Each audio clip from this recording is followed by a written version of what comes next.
যে আপনি এখানে কি চাষ করছেন এই ক্ষেতের মধ্যে এখানে?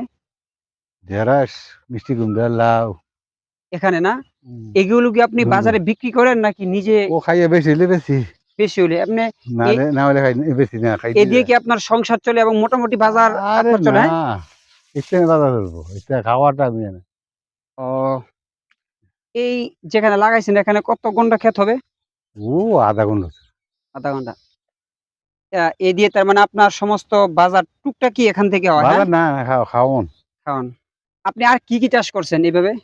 না আর কোনো নাই করছি মরিচ না। করলেন না? মরিচের দিকে আছে, মরিচ আর কি টমেটো? টমেটো, মরিচ টমেটো, মরিচ আর কি আছে চাষ? আর নাই, এবার কম। আর বিশেষ করে আপনি ক্ষেতের মধ্যে অন্য কি ধান টান করেন না? ধান, পাট, হ্যাঁ? হুম। এই বন্দের মধ্যে বিশাল এই এরিয়া বন্দের মধ্যে আপনার কতখানি ক্ষেত আছে? আরে না, এমনি কত, হ্যাঁ? আরে 2 বিঘা 2.5 বিঘা। তো দর্শক আপনারা দেখতে পাচ্ছেন একজন সফল কৃষকের সাথে আমি আছি। তিনি উনার ধান চাষের পাশাপাশি টমেটো, মরিচ এবং ধুন্দুল এবং এই যে ঢেঁড়স দেখতে পাচ্ছেন, এই ধুন্দুল চাষ করে।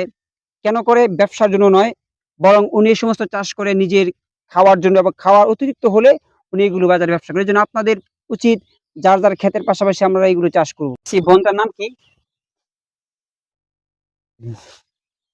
হুম? যে ক্ষেতটা কি আপনার? হুম। এটা কি ক্ষেত?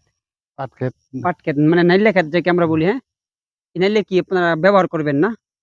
মানে ফলা হিসেবে? বলাই